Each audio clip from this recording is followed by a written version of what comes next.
Sem tradução no Brasil, A Force More Powerful compila os casos mais emblemáticos de resistência não violenta no mundo ocorridos entre 1905 e o início dos anos 2000, resultado do trabalho de Peter Eckermann e Jack Duval, ambos fundadores do International Center on Nonviolent Conflict, o ICNC, organização dedicada ao estudo e à promoção da resistência não violenta.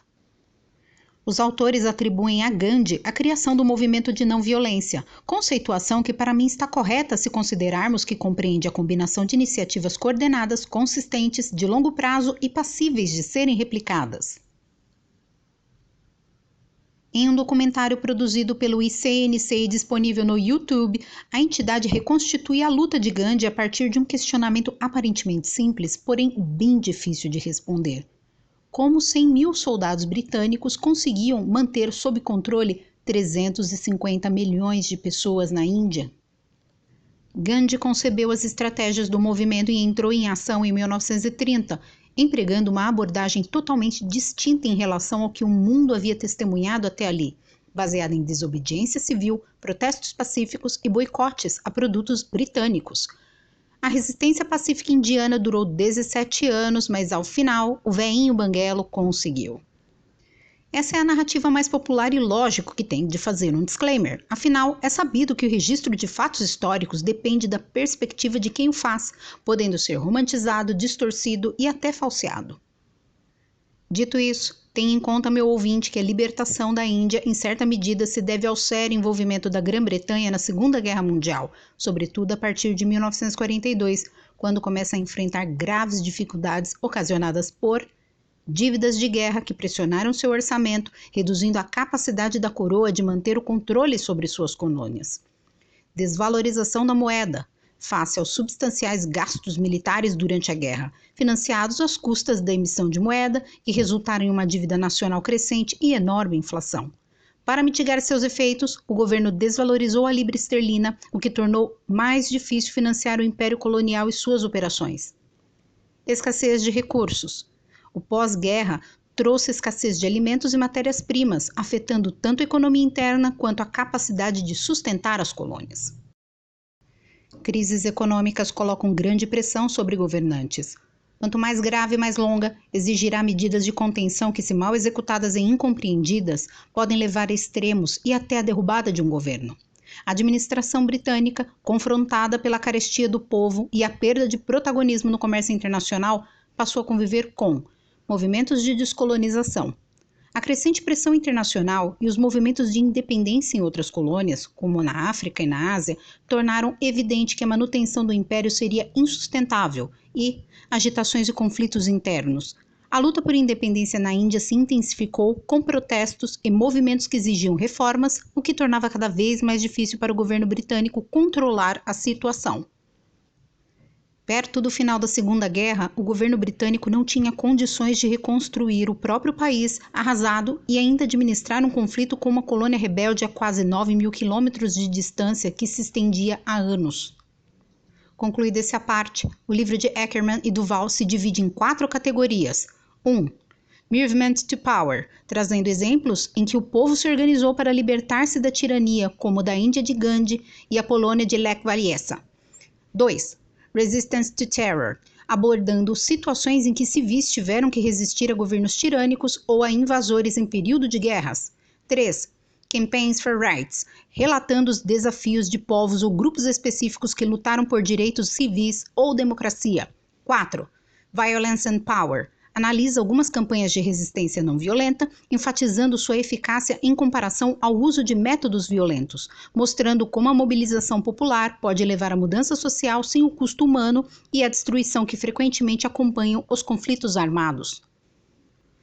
Como no YouTube você encontrará vídeos inspirados em A Force More Powerful retratando os movimentos de libertação e conquista por direitos ocorridos na Índia, nos Estados Unidos, na Sérvia e na África do Sul, optei por abordar nesse vídeo o movimento de libertação de El Salvador, país nativo americano, do qual sabemos tão pouco, apesar do súbito interesse mundial recente em Nayib Bukele, atual presidente do país. El Salvador, o menor país da América Central, foi descoberto pelo navegador espanhol Pedro de Alvarado em 1524 e passou a integrar o Império Espanhol, recebendo o nome de Província de San Salvador. Em 1821, as províncias da América Central, incluindo o que hoje é El Salvador, proclamaram a independência da Espanha.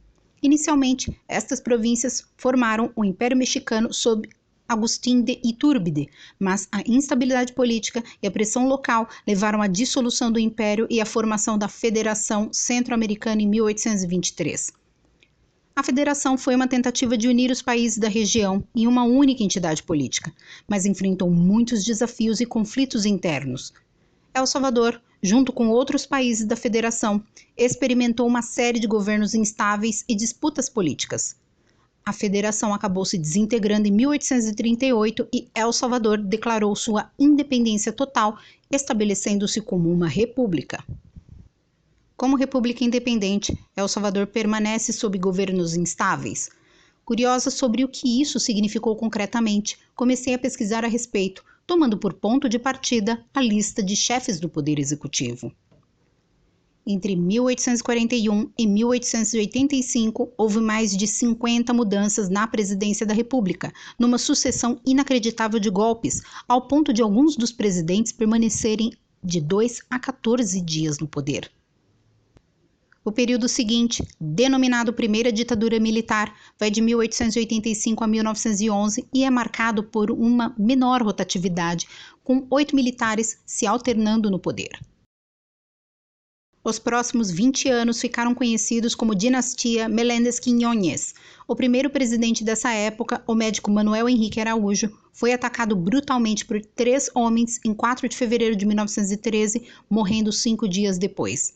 Os próximos presidentes foram políticos da mesma esfera de poder que se revezaram no cargo até a eleição de Arturo Araújo, um filho da elite que foi estudar na Inglaterra e voltou para El Salvador formado engenheiro e com grandes simpatias pelo Partido Trabalhista Britânico.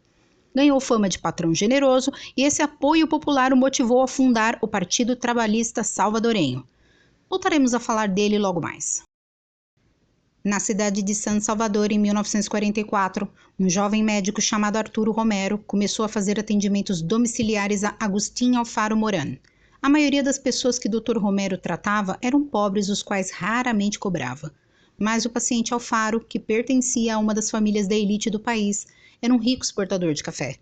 Esta dupla improvável, sob a inocente camuflagem de um tratamento médico, vinha na verdade conspirando desde o ano anterior para derrubar o ditador de El Salvador, general Maximiliano Hernández Martínez. A aversão que compartilhavam por Martínez tinha diferentes motivos. Alfaro havia sido oficial no regime de Martínez, mas deixou o posto quando o general começou manobras para permanecer no cargo após o final do seu segundo mandato em 1940. O crescente desânimo de Alfaro com o presidente também refletiu o amplo sentimento entre a elite do café. Romero, em contraste, via si mesmo como um porta-voz dos pobres do país. Os dois rebeldes não estavam sozinhos na antipatia pelo ditador. Muitos cidadãos respeitáveis estavam definhando na prisão por reais ou supostos atos subversivos. Menos de 6 meses mais tarde, um novo movimento popular iria surgir, botar o general para correr e dar a El Salvador uma outra chance de democracia. Um final que nem Alfaro nem Romero podiam prever quando começaram os atendimentos domiciliares. Por décadas, El Salvador foi dominada por um pequeno círculo de famílias ricas. Descendentes dos conquistadores espanhóis e imigrantes europeus, eles controlavam o negócio mais lucrativo do país: o cultivo, processamento e exportação de café, além de dominar o governo. De 1898 a 1931, a presidência salvadorenha passou de um produtor de café para outro. O crescimento econômico criou uma classe média urbana de lojistas, funcionários públicos, professores e profissionais liberais. O exército também se beneficiou com o ingresso de jovens da classe média no corpo de oficiais. Por outro lado, a população pobre e os indígenas tornaram-se dependentes dos salários das plantações de café. Muitos deixaram o campo em busca de trabalho no setor industrial, que incluía algumas fábricas têxteis, uma cervejaria, ferrovias, uma estação de energia e uma companhia de bondes. Tais mudanças na estrutura social produziram repercussões políticas. Por décadas, alguns dissidentes tinham se reunido em torno dos princípios consagrados na Constituição do país de 1896 e eleições livres estavam entre seus objetivos.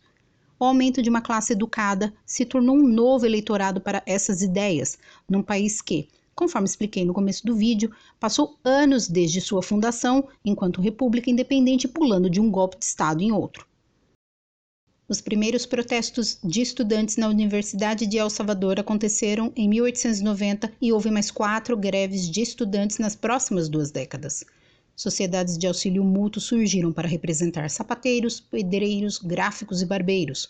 Protestos sobre uma revalorização da moeda em 1922 forçaram a saída do ministro das Finanças e os primeiros sindicatos da indústria surgiram nos anos 1920. El Salvador estava amadurecendo como comunidade política. Os problemas da modernização, tais como camponeses sem terras indo para as cidades e os crônicos déficits orçamentários, provocaram críticas da velha ordem. Ideias marxistas atraíram alguns estudantes e tiveram um grande impacto no trabalho. As mais influentes eram as do autor salvadorenho Alberto Masferrer, que defendia que fosse garantida a todas as pessoas trabalho estável e necessidades básicas, o que ele chamava de mínimo vital. Urbanização, protestos estudantis, organização do trabalho, marxismo e Masferrer. A elite salvadorenha via várias ameaças ao seu comando na vida nacional à medida que a década de 1920 chegava ao fim. Numa montanha-russa de eventos nos 2 anos seguintes, seria forçada a tomar medidas desesperadas para manter sua posição. Maximiliano Hernández Martínez não era um barão do café. Ele nasceu em 1881 numa família humilde, de maioria ancestral indígena, e recebeu sua educação formal na Academia Militar Guatemalteca. Austero e pessoalmente honesto, ele também era intelectualmente curioso, embora seus interesses fossem não convencionais. Ele estudou religiões orientais, era vegetariano e teosofista. A reputação de Martínez como oficial disciplinado e capaz o impulsionou a subir na hierarquia. Ele se tornou o primeiro presidente do Clube de Oficiais do Círculo Militar e parecia destinado a passar seus anos como um militar de carreira. Então algo inesperado aconteceu. Os presidentes salvadorenhos escolhiam seus sucessores a dedo, mas em 1930, o presidente Pío Romero Bosque ressentiu-se que nenhum dos seus prováveis herdeiros havia lhe mostrado suficiente deferência e decidiu lançar a corrida aberta. Martínez, junto de 5 ricos proprietários de terra, entrou na disputa. Os meses que antecederam a eleição de janeiro de 1931 foram turbulentos. Os lucros das exportações de café tinham aumentado durante os anos 20, mas não se traduziram em melhoria nas vidas dos campesinos, que perderam ainda mais terras para os grandes produtores. Com a Grande Depressão, o preço do café desabou. Produtores deixaram bagas de café apodrecerem nos campos, apanhadores ficaram sem emprego ou salário. Um sindicato trouxe 80 mil manifestantes às ruas de San Salvador em abril de 1930 para exigir contratos garantidos e salário mínimo. Arturo Araújo, de quem falei um pouco antes, definiu a si mesmo como defensor das classes mais baixas. Era um produtor rural que pagava seus trabalhadores o dobro do salário vigente e tentou começar uma versão salvadorenha do Partido Trabalhista Britânico, pedindo reformas modestas e insinuando que era favorável à redistribuição de renda. Araújo candidatou-se à presidência e foi apoiado por Masferrer. Para conquistar o apoio militar, convidou o general Martínez a juntar-se a ele como candidato a vice-presidente. Martínez aceitou e marcou pontos numa vitória de virada. O primeiro líder de El Salvador eleito democraticamente tomou posse à beira de um conflito nacional. Os pobres esperavam que Araújo trouxesse mudanças radicais e os ricos o temiam pelo mesmo motivo. Mas na limitada reforma agrária que ele propôs, houve excesso de inscrições. Masferrer converteu-se em crítico e logo os comunistas foram conquistando os campesinos. As receitas do governo começaram a secar e pagar os servidores, inclusive os militares, se tornou difícil. Quando a insatisfação dos militares atingiu seu pico, um grupo de jovens oficiais depôs o presidente em dezembro de 1931. Araújo deixou o país e o vice-presidente Martínez assumiu seu lugar. A unção de Martínez pode ter satisfeito os militares, mas o descontentamento popular continuava efervescente e os inimigos do governo na esquerda continuavam agitando. Dentro de semanas, os comunistas, acreditando que o país estava pronto para uma rebelião camponesa, tramavam uma insurreição. Mas os oficiais tinham o vento a favor e eram apoiados pela maioria dos líderes. Quando a luta eclodiu em janeiro, as tropas do governo precisaram de poucos dias para derrotar os rebeldes, cujo suporte era na maioria de índios da parte oeste do país. Os rebeldes mataram menos de 100 pessoas, mas os militares retaliaram com terror indiscriminado no campo. Diversas fontes consultadas afirmam que 25 mil pessoas foram massacradas pelo governo. Na sequência, relatos da revolta e do massacre, conhecido como La Matanza, foram eliminados das bibliotecas, substituídos pelo mito de Martínez como salvador do povo. Martínez, um forasteiro social e econômico, ganhou o respeito da elite do café por extinguir as ameaças do comunismo e da rebelião indígena. Em 5 de fevereiro de 1932, a Assembleia Legislativa Nacional apoiou a reivindicação do general de continuar presidente até o término do mandato de Araújo. O barão do café Agustín Alfaro Moran e proeminentes liberais se juntaram à administração. Então o general passou a estender sua autoridade pessoal sobre o Estado. Centralizou a tomada de decisão, assumiu o poder de nomear prefeitos e organizou o único partido a operar legalmente, o Partido Nacional Pró-Pátria. O estado de sítio declarado na época da revolta permaneceu em vigor por 12 anos. Novas leis delegaram poderes ao Estado de processar aqueles que defendiam, mesmo que privadamente, doutrinas contrárias à ordem política, econômica e social. A imprensa foi restrita e a universidade foi colocada sob controle direto do regime. Informantes pagos monitoravam conversas privadas, o presidente criou uma força policial secreta e o Partido Comunista e as organizações camponesas foram proibidas. Entre os principais alvos do regime estavam os ativistas trabalhistas. José Jesus Duarte, um alfaiate e ex-presidente da Associação dos Trabalhadores Salvadorenhos, foi uma das vítimas. Apoiador de Araújo e defensor das ideias de Masferrer, foi preso quando o general chegou ao poder. Em 9 ocasiões, Duarte foi levado ao cemitério de indigentes com outros homens para ser executado. Mas a cada vez, por alguma razão desconhecida, sua vida era poupada. Então, após semanas na prisão, Duarte foi subitamente libertado. Mas policiais que constantemente permaneciam do lado de fora de sua loja afugentavam os clientes e ele teve que decretar falência. Apesar da violência, Martínez obteve apoio público durante os seus 2 primeiros mandatos. Pagava os empregados em dia, praticava disciplina fiscal e era conhecido como incorruptível. Também fez favores aos pobres, interrompendo execuções de hipotecas, de terras e apoiando projetos de bem-estar social. Essas iniciativas foram suficientes para contentar os produtores de café, que por algum tempo permaneceram gratos ao presidente por subjugar a revolta de 1932. E o regime fez favores a eles também, montando o banco hipotecário que subscrevia projetos agrícolas e uma companhia que intervinha no mercado para estabilizar o preço do café. No verão de 1938, Martínez começa a pensar em como permanecer no poder. Segundo a Constituição vigente, ao término de seu segundo mandato em 1940, ele teria de deixar a presidência. Quando propôs mudar a Constituição, 2 dos seus conselheiros, proeminente advogado Hermógenes Alvarado e o subsecretário de Finanças, Romeu Fortim Maganha, tentaram convencê-lo de que era um erro. Alvarado alertou Martínez que seus opositores rotulariam a revisão constitucional como um grosseiro meio de agarrar-se ao poder pessoal, ao contrário da vontade do povo. Consequentemente, alguns apoiadores de outrora do presidente começaram a rever seu posicionamento. Martínez despediu o coronel José Asensio Menéndez, subsecretário da Defesa, quando sua oposição a um 3º mandato tornou-se conhecida. Depois disso, uma série de funcionários renunciaram.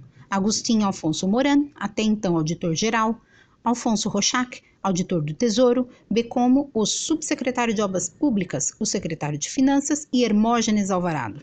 Martínez involuntariamente havia produzido o núcleo de uma nova oposição.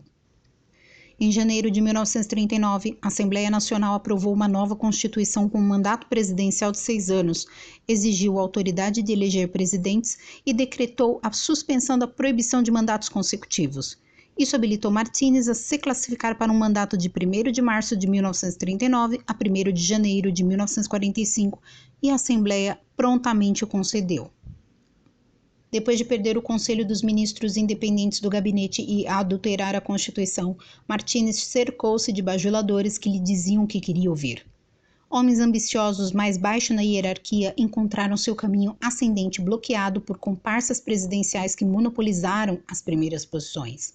No exército, os privilégios e as oportunidades pareciam concentradas numa reduzida camarilha dos velhos tempos na qual Martínez confiava. O presidente sabia muito bem dos perigos de um corpo de oficiais inquietos. Ele era, afinal de contas, o legatário de um golpe militar e não tinha intenção de se tornar uma vítima. Aquilo intensificou seu direcionamento de reservar posições-chave a homens leais e seus espiões compilaram dossiês detalhando inconveniências financeiras dos oficiais.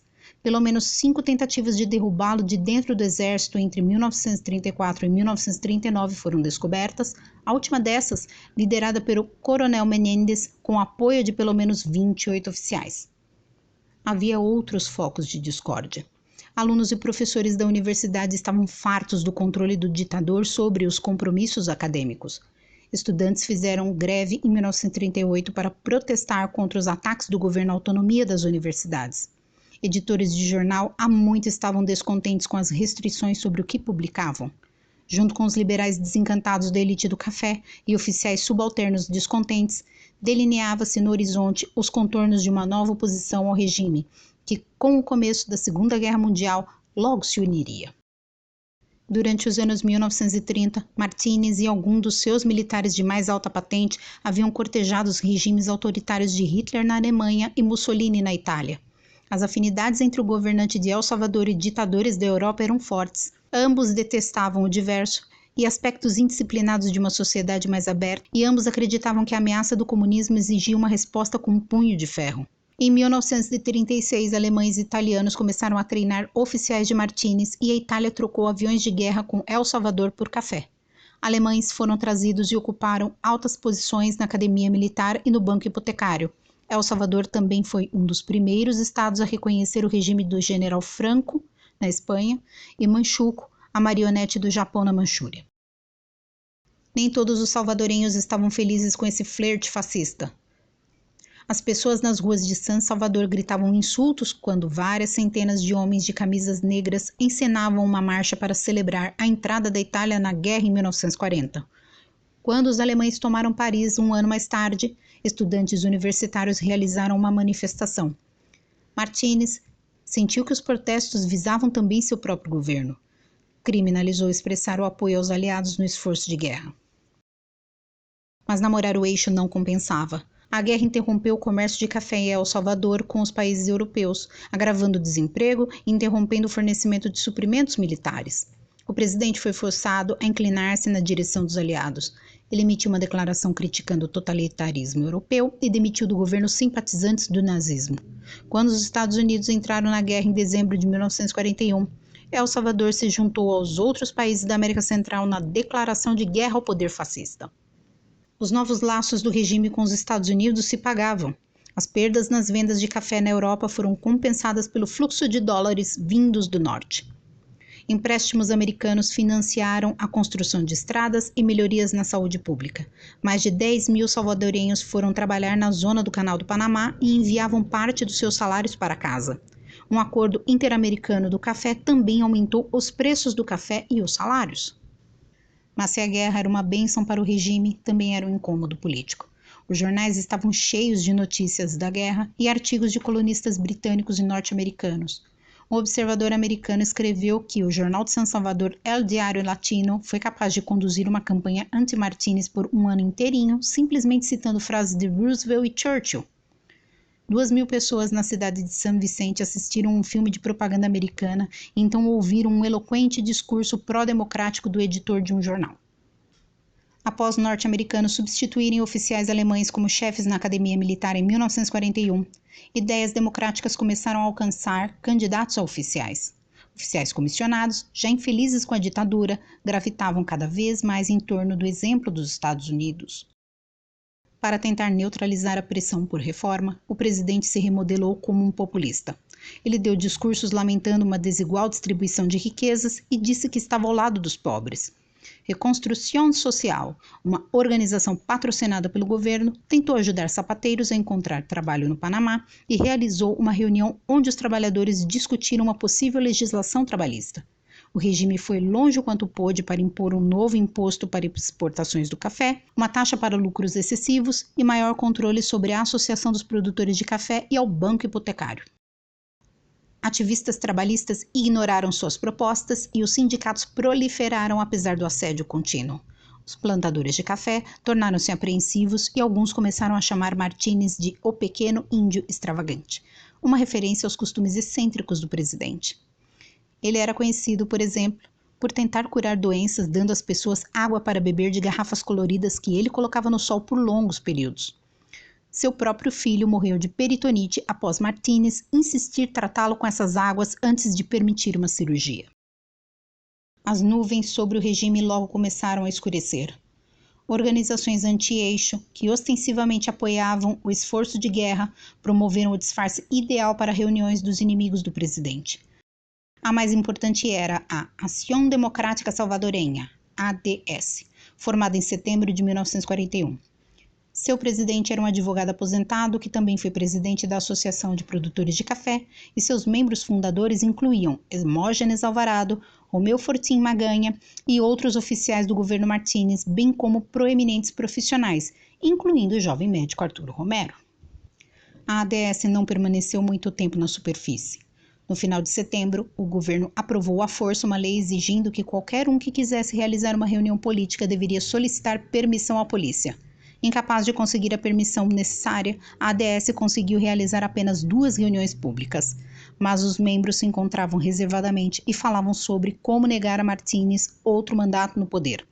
Uma oposição organizada havia se formado e tinha uma meta: livrar-se do presidente. A nova oposição decidiu tomar o governo à vista, bem como em segredo. Enquanto alguns membros da ADS decidiram se preparar para as ações militares contra Martínez, alguns escolheram a ação não violenta. Ativistas distribuíram uma série de folhetos anônimos na primavera e no verão de 1943, exigindo o afastamento de Martínez, liberdades civis e pedindo aos cidadãos, soldados e funcionários do governo para pararem de cooperar com o regime. Trabalhadores foram relembrados do massacre de 1932 e incentivados a resistir às tentativas do governo de cooptá-los com esmolas e meias promessas. Os folhetos eram assinados por grupos com nomes como Comitê Democrático Revolucionário e Divisão dos Trabalhadores do Partido Anti-Reeleição e circularam nas ruas até o começo de 1944. A ação legal era uma outra arma. Em outubro de 1943, 236 cidadãos, incluindo a maioria dos fundadores da ADS, assinaram uma petição pedindo à Suprema Corte derrubar um decreto de 1941 que restringia grupos políticos. A Corte se recusou a considerar a petição, mas o povo ficou eletrizado diante do tamanho do desafio à autoridade do presidente. De acordo com o adido naval norte-americano, a petição marcou a primeira vez que os cidadãos influentes se revelaram de forma aberta e dizendo com vigor que se opunham à administração. Quando a petição foi impressa no El Diário Latino, milhares de cópias foram arrancadas das bancas antes que a polícia tivesse a chance de confiscá-las. A imprensa acrescentou impulso aos eventos, executando ataques velados à ditadura ao publicar citações condenando a tirania de John Milton e Simão Bolívar, e artigos detonando o regime linha dura na Argentina que endereçaram desdém ao presidente, sem entrar no conflito com os censores. Sabendo que não poderia se safar criticando a mudança constitucional que deixou Martínez se servir de um mandato adicional, os jornais ignoraram a questão completamente. Depois que a censura prévia foi imposta em outubro de 1943, os editores encontraram formas de continuar cutucando o governo ao ridicularizar sua propaganda. Em 11 de dezembro de 1943, cerca de 400 estudantes e profissionais reuniram-se para mostrar apoio à Fundação das Nações Unidas. Apesar da presença da polícia e da Guarda Nacional, os manifestantes gritaram slogans direcionados a Martínez. Um discurso dado por um estudante universitário foi igualmente transparente. Deixe-nos lutar de modo que os governos refletirão a legítima vontade do povo. Apenas assim viveremos no século democrático que está começando agora. No mesmo período, opositores do presidente começaram a apelar aos seus aliados norte-americanos. Alfonso Rochac, agora um funcionário do Banco Hipotecário, deu uma carta ao embaixador de Washington em El Salvador, Walter Thurston, pedindo aos Estados Unidos para pressionar o general a respeitar a Constituição, realizar eleições livres e observar a Carta do Atlântico. Em março de 1944, Héctor Herrera, presidente do Banco Hipotecário, fez uma proposta a Nelson Rockefeller, que estava visitando o país como coordenador de assuntos interamericanos para o Departamento de Estado. Martínez reagiu contra a crescente oposição. O governo reprimiu a imprensa mais firmemente e intensificou a vigilância de inimigos suspeitos, ficando em cima dos signatários da petição à Suprema Corte. Em dezembro, 20 homens com metralhadoras apareceram nas ruas e 40 pessoas ou mais, incluindo líderes da ADS e o editor do El Diário Latino, foram presos, alguns acusados de conspiração para matar o presidente.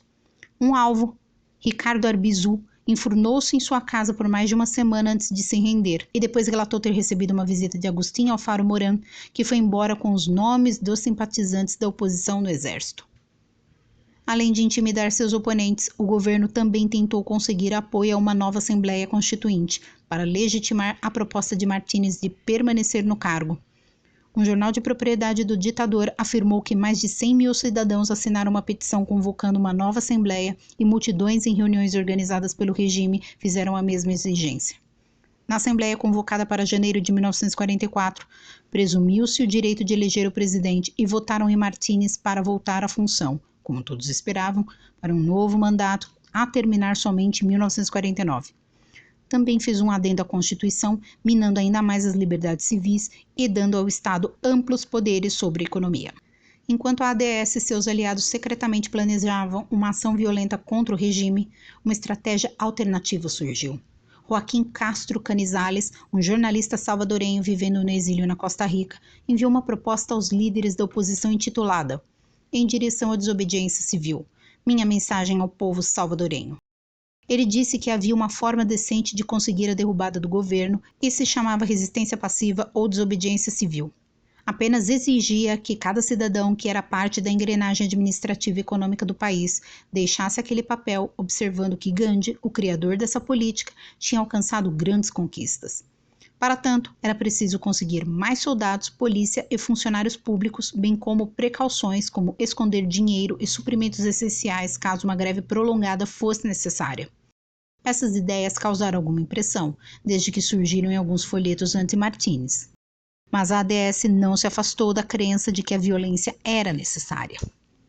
Os mais importantes organizadores do golpe eram Agustín Alfaro Moran e Arturo Romero.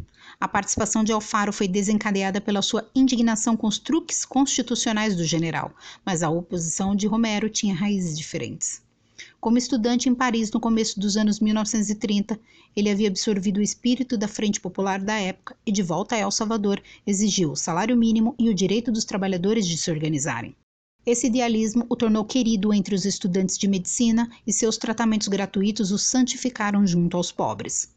Após os conspiradores fazerem contato com os oficiais do exército que estavam incubando sua própria conspiração, ambos os líderes dos movimentos civil e militar se reuniram na propriedade de Alfaro em fevereiro de 1944 e fizeram os arranjos finais. Junto deles estavam 2 oficiais com simpatizantes pró-Alemanha que haviam desempenhado importante papel no massacre dos camponeses de 1932, o general Alfonso Marroquín e seu meio-irmão, coronel Tito Calvo. Eles definiram 2 de abril como a data da rebelião, depois que tropas do exército tivessem retornado das manobras da Páscoa. 2 de abril de 1944 era domingo de Ramos. Muitas famílias haviam viajado e San Salvador estava vazia. O presidente estava na cidade costeira de La Libertad e a maioria dos outros altos funcionários havia partido também. Por volta das 3h30 da tarde, um estrondoso ruído levou as pessoas da parte sudeste da cidade às ruas. Aviões militares estavam voando baixo, pouco acima de suas casas. O momento do golpe era perspicaz. Com Martínez e seu pessoal-chave espalhados, sua resposta seria lenta. Os rebeldes também tinham algum poder de fogo a seu lado, incluindo os regimentos da 1ª Infantaria e da 2ª Artilharia de San Salvador. Por algumas horas, pareceu uma operação bem-sucedida. Os insurgentes rapidamente tomaram pontos valiosos, a Força Aérea, a estação de rádio estatal e os escritórios telegráficos. Em Santa Ana, a maior cidade na parte ocidental do país, a guarnição foi até a rebelião, enquanto a multidão realizou uma manifestação e elegeu um novo conselho da cidade. Mas os insurgentes fizeram mau uso desses ativos. Aviões rebeldes tentaram bombardear a sede da polícia em São Salvador, erraram o alvo e colocaram em chamas uma cidade vizinha.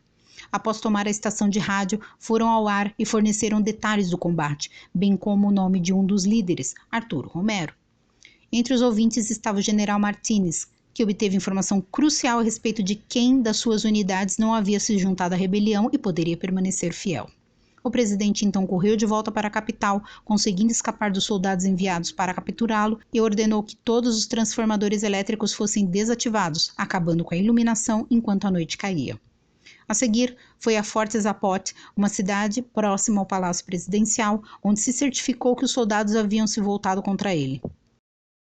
Se vocês não estão comigo, então vão em frente e atirem em mim, Martínez vociferou.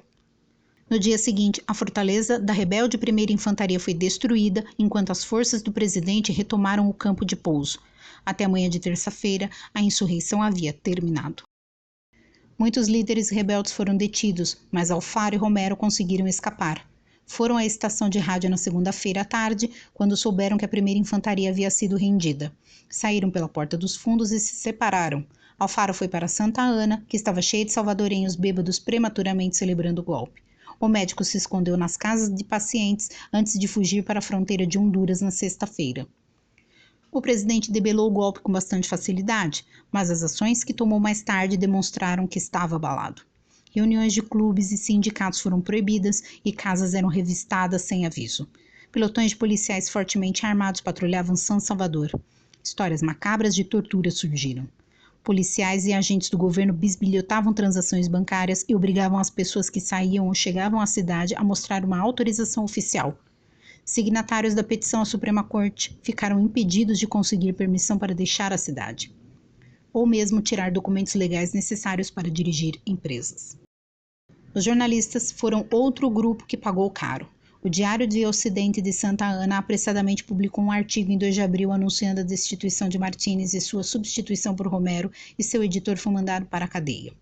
Jorge Pinto, editor de El Diário Latino, que já estava preso quando a tentativa de golpe começou, foi baleado por guardas no mesmo dia e morreu mais tarde.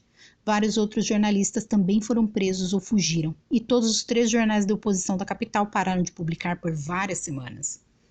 A repressão foi além do necessário para restabelecer a autoridade do presidente. Havia mais de 800 pessoas de San Salvador presas. Um conselho extraordinário de guerra levou apenas poucas horas para sentenciar 10 oficiais à morte. Mais 25 oficiais e 9 civis receberam penas de morte nas 2 semanas seguintes. Martínez ainda teve o filho do general Marroquim como testemunha na execução do pai. Víctor Manuel Marim foi um dos civis vítima do pelotão de fuzilamento. Na insurreição, ele havia coordenado os combatentes ativos e os organizadores civis. Após ser pego, seus captores, esperando arrancar dele segredos sobre a conspiração, quebraram seus braços, esmagaram seu joelho, arrancaram um de seus olhos e executaram outros atos terríveis. Mais tarde, ele precisou ser escorado na sua própria execução. Quando o padre Leon Montoya lhe fez os últimos sacramentos, perguntou a ele: Victor, você tem medo da morte? Marim disse: Não, padre, é o meu corpo e não meu espírito que está tremendo. Toda a América Latina tomou conhecimento do que estava acontecendo em El Salvador. Diplomatas estrangeiros se reuniram com o presidente em 17 de abril para pedir leniência no tratamento com os rebeldes. Petições solicitando a mesma coisa vieram da Câmara dos Deputados da Venezuela, do líder trabalhista mexicano Vicente Lombardo Toledano e de um grupo de médicos latino-americanos em Baltimore, Maryland. Jornais de vários países criticaram a repressão sangrenta e ainda publicaram um protesto do poeta Pablo Neruda. Os Estados Unidos também não podiam ignorar o que tinha acontecido. A política de boa vizinhança adotada pelo presidente Roosevelt e a natural relutância em criticar um aliado do governo durante o tempo de guerra ditavam a não interferência, mas funcionários da embaixada tinham contato pessoal com os líderes da oposição e apreciavam sua retórica democrática. O embaixador Thurston estava numa posição delicada e foi testado quando o coronel Tito Calvo e um outro oficial que havia se juntado à rebelião vieram à embaixada solicitar asilo. Thurston os autorizou a entrar, mas lhes negou o asilo. Na mesma noite, ele falou com Martínez e concordou em entregar os homens, obtendo a garantia de que seria dado a eles tratamento legal. Mais tarde, pediu a Martínez mostrar clemência. Mas Calvo e seu camarada foram ambos baleados em 10 de abril. Passados 15 dias da insurreição, Martínez parecia inatacável de novo, mas o escopo ambicioso do prematuro golpe revelou que os líderes salvadorenhos, entre eles os administradores de bancos, magnatas do café e oficiais militares, estavam dispostos a pôr em perigo suas próprias vidas para derrubar o presidente. Além disso, a reação brutal do presidente alarmou outros salvadorenhos que antes tinham sido apenas espectadores. Até entre os oficiais do governo ainda ligados a Martínez, dúvidas sobre sua capacidade de governar estavam crescendo. Um membro da equipe da Embaixada dos Estados Unidos reportou que o ministro de Finanças havia criticado o derramamento de sangue pós-golpe e outros ministros tinham suas preocupações. O diplomata concluiu que um sentimento de apreensão, dúvida e medo está se desenvolvendo entre as fileiras de seguidores do presidente. Não apenas porque sentem que a oposição do presidente é vingativa e provavelmente será ruinosa para todos os interesses, mas também porque esses homens começam a pensar na sua própria segurança pessoal e econômica no caso de o governo ser derrubado.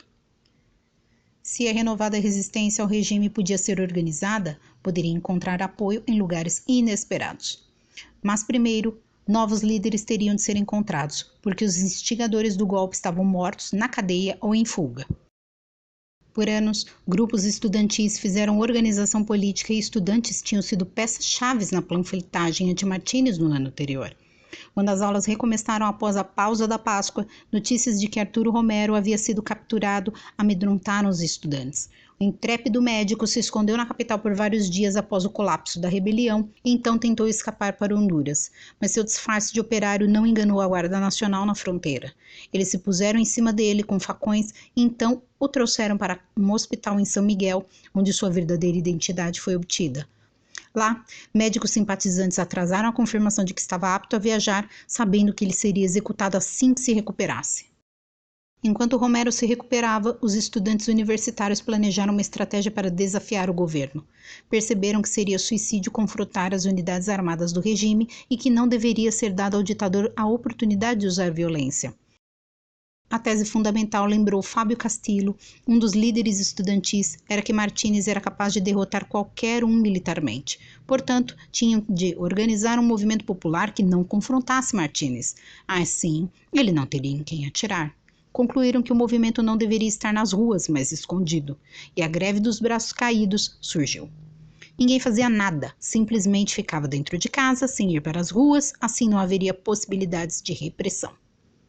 Estudantes de medicina voltaram às aulas em 17 de abril usando gravatas pretas como uma demonstração de luto por aqueles executados pelo governo e por Romero, cuja própria execução parecia provável.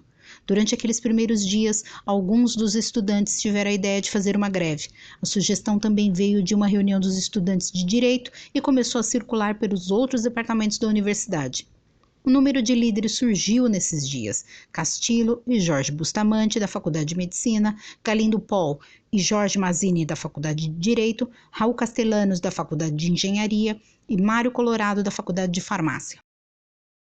2 diferentes grupos dirigiam o movimento estudantil.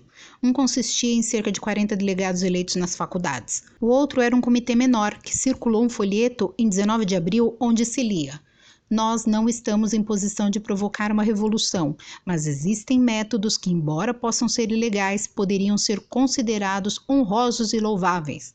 Estamos lutando contra um homem astuto e sagaz, então essa astúcia e sagacidade vamos nos opor. Então a essa astúcia e sagacidade vamos nos opor, que por ser de todo um povo, tomaremos à força aquilo que foi usurpado, suas liberdades." O planejamento secreto dos estudantes continuou durante toda aquela semana.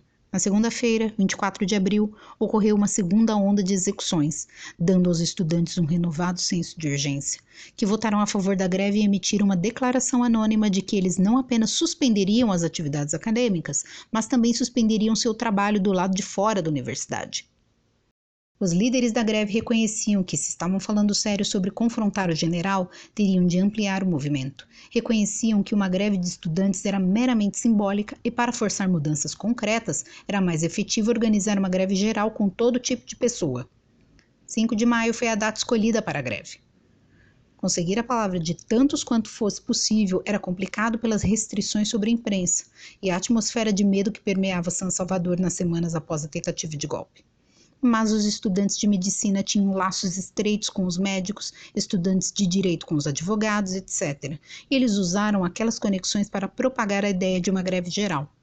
Eles também datilografaram folhetos incentivando os cidadãos à greve. Cada um continha um pedido ao leitor que fizesse 10 novas cópias e passasse adiante. Os estudantes também foram além dos seus círculos profissionais, alcançando ferroviários, lojistas, imigrantes da Palestina e outros grupos. Uma vez que a ideia se espalhou, os estudantes receberam uma substancial ajuda. Mulheres do mercado, descritas pelo embaixador Thurston como um fator formidável nos estratos menos educados da política salvadorenha, andaram pelas lojas e persuadiram os donos a fechar. Um banqueiro se aproximou de um taxista e pediu a ele avisar os outros taxistas que haveria dinheiro disponível a qualquer um que se juntasse à greve. Mas os organizadores entenderam que o entusiasmo individual sozinho tinha pouca chance de alcançar pessoas o suficiente para parar San Salvador, deixando em paz o resto do país. A greve teria de se expandir por vontade própria e, para que isso acontecesse, os serviços e instituições dos quais as pessoas dependiam teriam de ser afetados. Se os grevistas podiam parar estabelecimentos como bancos e farmácias, podiam forçar cada pessoa a tomar conhecimento e decidir o seu lado, o do ditador ou do povo. A greve dos médicos teve um grande impacto, dado seu prestígio. O transporte também era um alvo crítico. Uma vez que os estudantes estavam focando na capital, a única forma das pessoas dos demais lugares que eram suscetíveis a ver a greve se espalhar era se os trens não conseguissem chegar à estação local, tática empregada pelos trabalhadores da ferrovia de Moscou para espalhar sua greve por toda a Rússia em outubro de 1905. Para fazer as 1001 coisas que a promoção de uma greve exigia, os estudantes precisavam de dinheiro e, quando a greve começou, eles precisavam de um meio para conseguir apoio aos grevistas que poderiam estar dispostos a depor as ferramentas. Alguns fundos iniciais vieram do Grêmio Estudantil. Depois, foi formado um comitê de financiamento que incluía Héctor Herrera, presidente do Banco Hipotecário, e Roberto Alvarez, um magnata do café. A greve começou com os universitários deixando de frequentar tanto as aulas como seus empregos. Estudantes secundaristas foram os próximos a ficar em casa. Um dos estudantes grevistas era José Napoleão Duarte, futuro presidente de El Salvador e filho de um sindicalista. Quando estudantes universitários foram ao seu colégio e pediram delegados para um grupo de coordenação, ele se tornou um, participando de reuniões que eram invadidas pela polícia. À medida em que a onda de greve crescia, o regime chafurdava. Um oficial relatou que nenhum dos seus colegas viu a greve chegando e não tinham ideia do que fazer. Os altos funcionários do presidente estavam agora alinhados contra qualquer repressão violenta. Contudo, baixou uma ordem antes do final de abril para prender os organizadores estudantis e a polícia não fez nada além de deter brevemente algumas pessoas flagradas com folhetos. Alguns policiais foram a residências para tentar forçar grevistas a irem para seus trabalhos, mas outros foram claramente ambivalentes. Alguns até simpatizavam com a greve e fizeram o possível para ajudar os organizadores a evitar prisões. Mesmo que a polícia estivesse disposta, esmagar a greve imediatamente teria sido difícil, ela estava simplesmente se expandindo muito rápido. O regime parecia disposto a sentar e esperar até que os grevistas tivessem de voltar a seus trabalhos por simples necessidade. Na esperança de neutralizá-la, o governo anunciou que estava libertando todos os prisioneiros após a mal-sucedida insurreição e tentou desacreditar a greve, através de artigos publicados em jornais controlados pelo regime, descrevendo-a como um movimento de pessoas ricas e poderosas que negligenciavam as necessidades dos pobres. Nada disso deteve o ímpeto da greve ou apagou a indignação inspirada pelas recentes execuções e o longo histórico de arbitrariedades cometidas por Martínez. A elite salvadorenha estava agora preocupada que, se o general não fosse detido, os assassinatos iriam continuar. O medo de contrariar o regime foi superado pelo medo do que qualquer um pudesse encarar um pelotão de fuzilamento. E para muitas pessoas de fora da elite, a ameaça à vida de Arturo Romero, o bravo médico, havia se tornado um estímulo para a ação. Logo, os médicos colegas de Romero entraram na vanguarda do movimento, assim como os organizadores estudantis esperavam que fizessem. Eles tinham suas próprias queixas contra Martínez, que havia ordenado a demissão de vários médicos suspeitos de atividades subversivas. Luiz Macias, diretor do hospital público, convocou uma reunião de funcionários em 2 de maio. Ele e os médicos esboçaram exigências. Eles fariam greve a menos que todas as sentenças de morte fossem comutadas e uma anistia proclamada. Os médicos demitidos seriam reintegrados e princípios democráticos fossem honrados pelo governo. Martínez recebeu essas exigências pessoalmente e as queimou enquanto Macias olhava. Em 5 de maio, 135 médicos, num total de 150 de São Salvador, deixaram seus trabalhos. 60 deles assinaram uma nova declaração, uma demanda desafiadora que o presidente renunciasse e que novas eleições fossem marcadas. Clínicas de emergência permaneciam abertas e alguns médicos continuavam a atender uns poucos pacientes. Os ricos pagavam o olho da cara e os pobres apenas um valor simbólico. Os rendimentos iam para o fundo da greve. Também entraram em greve em 5 de maio advogados, farmacêuticos, bancos, ferrovias e os empregados da Companhia de Energia Elétrica. Centenas de servidores públicos seguiram o exemplo. O Departamento de Saneamento teve de anunciar que suspenderia todos os serviços não essenciais. Já estavam em greve os dentistas, os engenheiros, técnicos do Serviço Público de Saúde e os funcionários do teatro. Por mais de 2 semanas após seu retorno às aulas, os universitários que haviam encabeçado a greve tinham feito o máximo para evitar qualquer confronto físico com o regime. Enquanto tinham razão em acreditar que Martínez não contaria com a lealdade de muitos policiais e soldados, evitavam testar essa crença que possivelmente custaria vidas. As manifestações de rua, portanto, não foram parte da estratégia. Estudantes e viúvas dos oficiais executados, entretanto, organizaram um protesto pelas vítimas do regime em 5 de maio na Igreja do Rosário, no centro da capital. Uma enorme multidão apareceu e a igreja e a praça do lado se encheram de mulheres de luto. Quando as viúvas perceberam que a aglomeração era proibida, se espalharam pela cidade, persuadindo mais comerciantes a fechar suas lojas. Essa grande greve cívica, a mais impressionante do seu tipo em toda a história da América Latina até ali, tinha sido impulsionada por uma campanha descentralizada, dependendo de uma cascata de indivíduos contatando e recrutando um outro. Agora que era uma força maior a ser reconhecida, algum tipo de organização executiva, para falar com os grevistas e negociar com o regime, era necessária. Na noite de 5 de maio, na casa de Hermógenes Alvarado, pessoas representando os estudantes, mulheres do mercado, bancos, profissionais liberais, empregados do comércio, diaristas, motoristas de ônibus e de táxi se reuniram e elegeram o Comitê Nacional da Reconstrução. Tinha 5 membros: um estudante, um médico, um advogado do banco hipotecário, um empregado do comércio e um general aposentado. No dia seguinte, o comitê apareceu com uma lista de exigências, enquanto oferecia ao presidente a garantia de segurança e sugerindo que ele deixasse El Salvador. A oposição estava agora organizada e demonstrando força. O regime ainda não fazia nada decisivo para reprimir a resistência e também não dava qualquer sinal de rendição. O general se dirigiu à nação pelo rádio, saudando aqueles que ainda estavam trabalhando e acusando os líderes da greve de tentar semear o pânico nas diferentes classes sociais.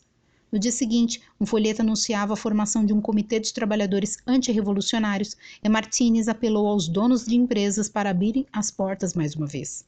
O ditador, que não muito antes havia causado um grande terror, estava reduzido a suplicar ao povo para fazer o que ele pedia. Martínez parecia estar perdendo o apetite pela intimidação. Numa entrevista, diz que nos primeiros dias de abril derrotou os insurgentes com armas, mas por fim provocaram uma greve. Diz que não queria lutar mais e que não iria atirar em crianças e jovens que não percebiam completamente o que estavam fazendo. O momento também parecia perigoso para os grevistas. Em 6 de maio, o embaixador dos Estados Unidos soube que grupos de homens estavam rondando lojas grevistas, forçando os donos a abrir. Alguns médicos receberam ameaças anônimos e havia rumores que camponeses de facão em punho estavam a caminho da cidade para provocar a violência que legitimaria a repressão militar. Mas quando o derramamento de sangue começou, não foi fomentado pelo regime. Aconteceu quando um policial irritado abriu fogo contra jovens reunidos na rua em 7 de maio. José Wright, de 17 anos, filho de uma estabelecida família salvadorenha e cidadão americano graças ao pai gringo, foi morto no local. Milhares apareceram na casa dos Wright para prestar seus respeitos e novamente na manhã seguinte no funeral. A tragédia foi uma nova oportunidade para os líderes grevistas. Ainda era incerto se poderiam perturbar o regime antes que a greve começasse a perder força. Tinham pensado em trazer as pessoas para as ruas e forçar uma hora da verdade. A morte de Wright era exatamente isso. Após o funeral, os san-salvadorenhos inundaram a Plaza Barrios, ao lado do prédio onde a Assembleia Nacional e os oficiais do governo estavam alojados. Eles estavam cheios de ira e os líderes estudantis ficaram totalmente ocupados contendo o povo. Mas os guardas que patrulhavam a praça não fizeram nada para contrariar a multidão e não houve violência. A cidadania do rapaz assassinado era sem dúvida uma preocupação do embaixador norte-americano quando apelou a Martínez para saber se os responsáveis poderiam ser localizados e punidos.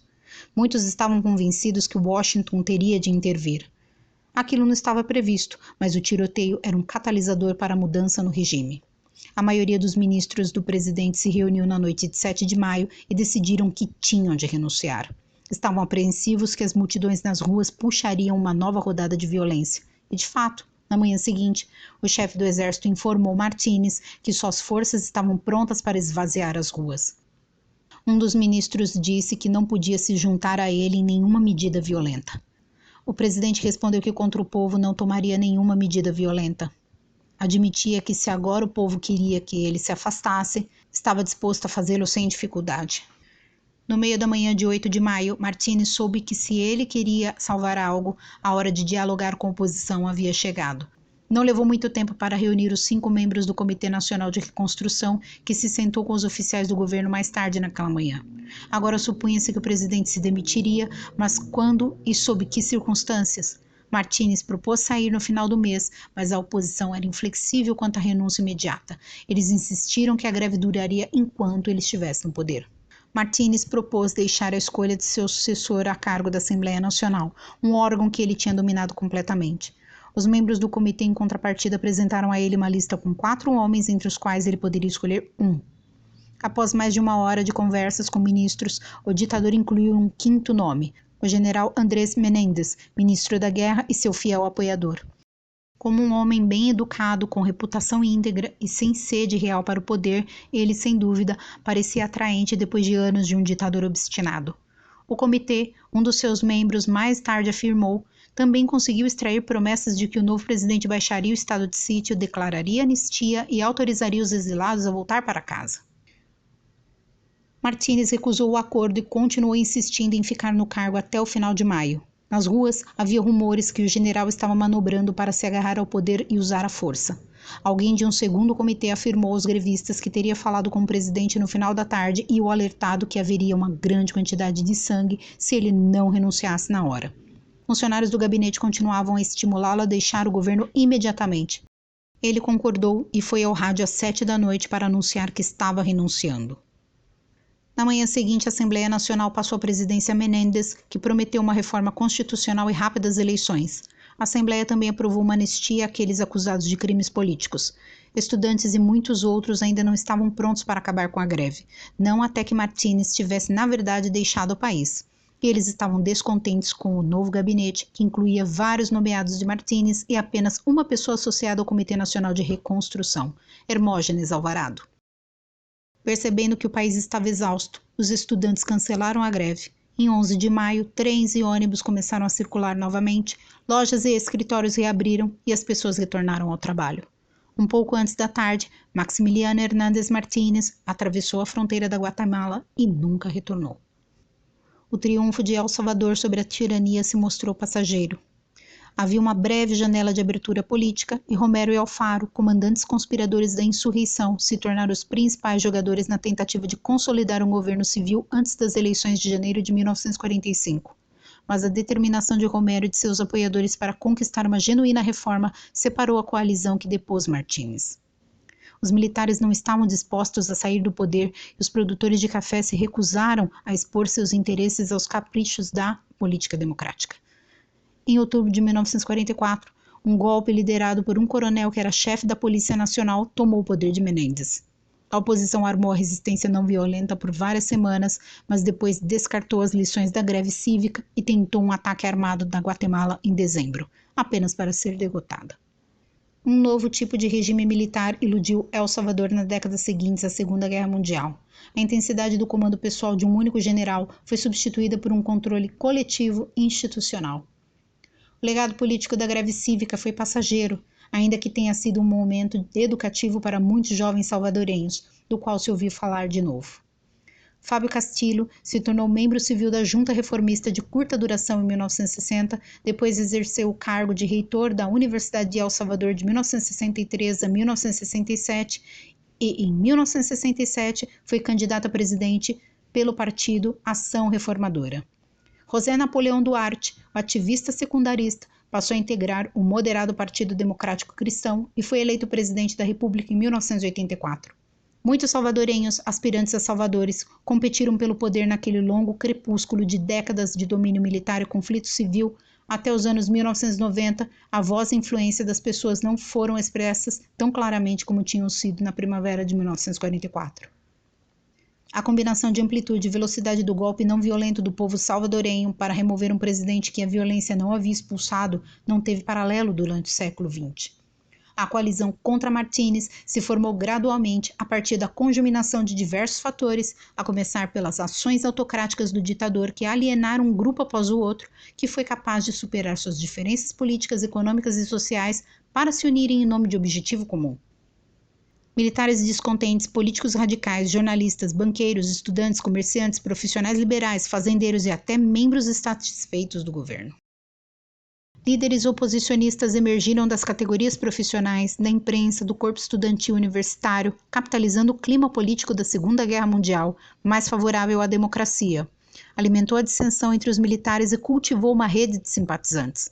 Através da ADS, instituições financeiras, clubes universitários e escritórios de jornais, o movimento conquistou apoio do público geral, diplomatas e cidadãos influentes.